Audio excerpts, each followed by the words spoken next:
Hello students, कैसे हैं आप सब। मेरा नाम है राजन कुमार एंड आप देख रहे हैं राजन एकेडमी ऑफ एजुकेशन। तो स्टूडेंट्स, आज के इस वीडियो में हम लोग बात करेंगे स्पोर्ट्स फॉर CWSN। ठीक है, तो जैसा कि मैंने पिछले वीडियो में आप लोगों को 14th पॉइंट्स डिस्कस करके बताए थे, तो हम 15th पॉइंट से हम लोग स्टार्ट करते हैं। ठीक है, इस वीडियो में तो ये नेक्स्ट पार्ट है। ठीक है, तो चलिए स्टार्ट करते हैं। तो जो पैरालंपिक्स गेम यानी कि 15th वाला जो पॉइंट है उसमें कह रहे हैं कि पैरालंपिक्स गेम्स जो है वो हर 4 साल में ऑर्गेनाइज किए जाते हैं। ठीक है, एक पॉइंट हमारा ये कंप्लीट हो गया।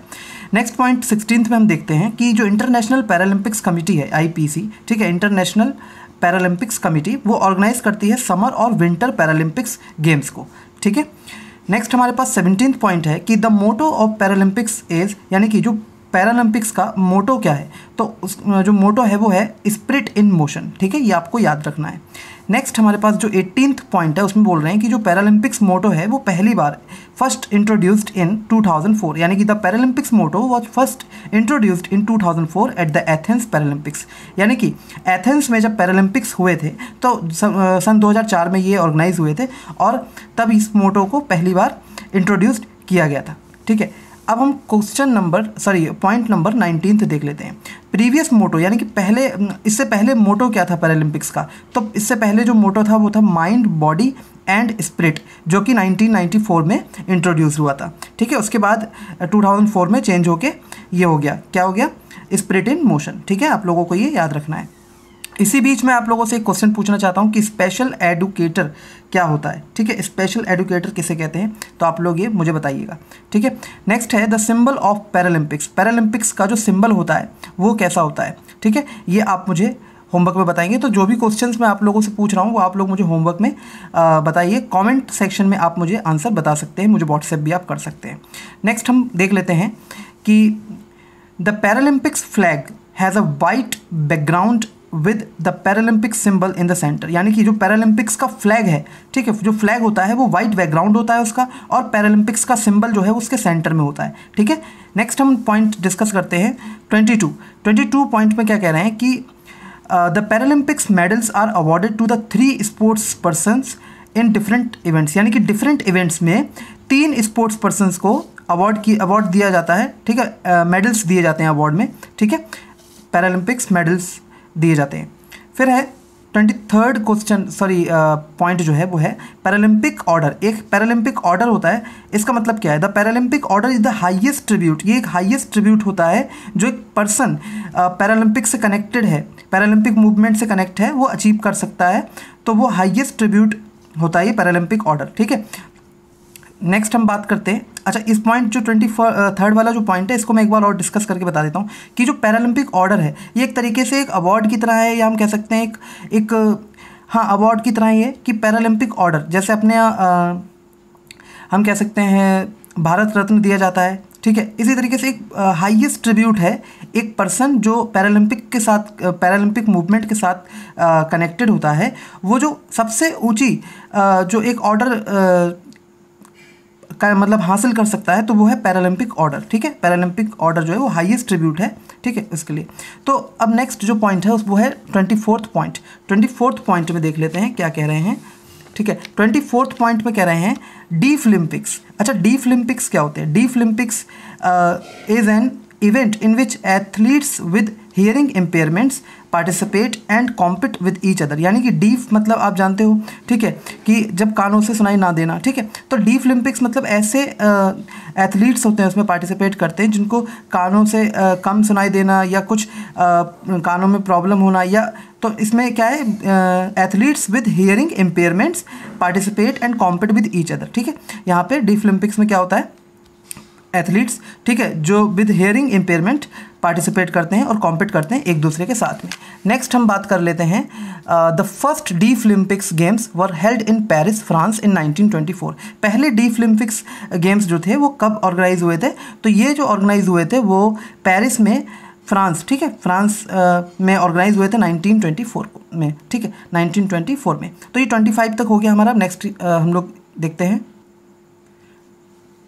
ठीक है, अब यहाँ पर हम देख लेते हैं 26 में कह रहे हैं कि इन द ईयर 2001, यानी कि सन 2001 में द वर्ल्ड साइलेंट गेम्स, यानी कि world silent games came to be known as Deaflympics. तो इससे पहले वर्ल्ड साइलेंट गेम्स बोला जाता था। ठीक है, और 2001 से क्या हुआ, इनको डीफ ओलंपिक्स बोला जाने लगा। ठीक है, जो world silent games came to be known as deaf Olympics. ठीक है, अच्छा, deaf Olympics are organised by the international committee of sports for the deaf. ये ICSD के द्वारा ऑर्गेनाइज होते हैं। किसके द्वारा, ये पूछ सकता है एग्जाम में। ठीक है, क्वेश्चन कि डीफ ओलंपिक्स जो ऑर्गेनाइज होते हैं वो किसके द्वारा ऑर्गेनाइज होते हैं, तो ये international committee of sports for the deaf ICSD के द्वारा ऑर्गेनाइज किए जाते हैं।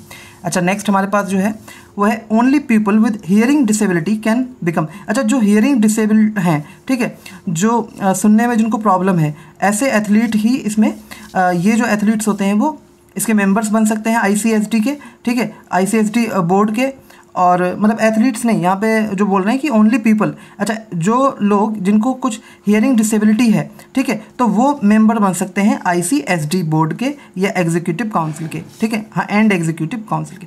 नेक्स्ट हमारे पास जो क्वेश्चन है, पॉइंट जो है वो है the deaf Olympics were the second international level games be organized by the modern अच्छा after the modern day Olympics. यानी कि मॉडर्न डे ओलंपिक्स जो होते हैं आजकल, ठीक है, उनके बाद जो सेकंड इंटरनेशनल लेवल के जो गेम्स हैं वो डीफ ओलंपिक्स है। ठीक है, जो ऑर्गेनाइज होते हैं। अच्छा, फिर है 30th पे विंटर डीफ ओलंपिक्स। अच्छा, winter deaf Olympics were held for the first time in the year 1949। यानी कि विंटर डीफ ओलंपिक्स भी ऑर्गेनाइज होते हैं, और ये पहली बार 1949 में सीफेल्ड में हुए थे, ऑस्ट्रिया में। अच्छा, इसमें 33 एथलीट्स ने 5 नेशंस के 33 एथलीट्स ने पार्टिसिपेट किया था। ठीक है, अब हम लोग पढ़ लेते हैं आगे। तो 31st में क्या बोल रहे हैं कि motto of deaf Olympics is what. यानी कि इसमें क्वेश्चन पूछ रहा हूँ मैं कि मोटो क्या है डीफ ओलंपिक्स का, आप लोगों को बताना है कमेंट सेक्शन में। ठीक है, देखते हैं कितने लोग अच्छे से स्टडी कर रहे हैं। ठीक है, अच्छा, इंटीग्रेटेड फिजिकल एजुकेशन मीन्स। अच्छा, इंटीग्रेटेड फिजिकल एजुकेशन का मतलब क्या होता है, तो इंटीग्रेटेड का मतलब होता है एक साथ। Integrated physical education means using physical activities, यानी कि फिजिकल एक्टिविटीज़ और गेम्स का इस्तेमाल करके, ठीक है, दूसरे सब्जेक्ट्स को साथ में पढ़ाना। ठीक है, अच्छा, नेक्स्ट है inclusion means to enable students with special needs to study and learn alongside other students. अच्छा, इंक्लूजन का मतलब यहाँ पे क्या है, इंक्लूजन का मतलब है कि जो स्टूडेंट्स हैं विद स्पेशल नीड्स, ठीक है, तो स्टूडेंट्स विद स्पेशल नीड्स को अदर स्टूडेंट्स के साथ में बिठाकर समझाना, सिखाना, पढ़ाना। ठीक है, तो इंक्लूजन का मतलब ये होता है। अच्छा, नेक्स्ट है, एक सेकेंड, हाँ, फिजियोथेरेपी। अब यहाँ पे कह रहे हैं कि जो फिजियोथेरेपी है वो क्या है, तो फिजियोथेरेपी क्या है, एक हेल्थ साइंस है जो किसके साथ कंसर्न है, which is concern with improving the strength, जिससे स्ट्रेंथ और एंड्योरेंस होती है मसल की और जॉइंट की, वो इम्प्रूव होती है। ठीक है, फिजियोथेरेपी से। नेक्स्ट हम लोग बात करते हैं, अच्छा, आप लोगों ने भी सुना होगा फिजियोथेरेपिस्ट के बारे में। ठीक है, तो आप लोग थोड़ा इनके बारे में और पढ़िएगा। ठीक है, इसके बारे में और पढ़िएगा। Speech therapy is use to treat children who experience difficulty in producing or understanding speech. अच्छा, स्पीच थेरेपी किस लिए इस्तेमाल की जाती है, स्पीच थेरेपी इसलिए इस्तेमाल की जाती है ताकि जो स्टूडेंट्स हैं जिनको स्पीच बोलने में या समझने में दिक्कत होती है, ठीक है, उनके लिए स्पीच थेरेपी यूज की जाती है। उन स्टूडेंट्स, उन चिल्ड्रन को ट्रीट किया जाता है। ठीक है, तो स्टूडेंट्स, आज की इस वीडियो में हम लोग इतना ही क्वेश्चंस रखते हैं। ठीक है, और नेक्स्ट वीडियो हम लाएंगे नेक्स्ट चैप्टर। ठीक है, तो प्लीज़ आप लोग चैनल को सब्सक्राइब कर लीजिएगा and share please with your friends this channel videos. ठीक है, थैंक यू।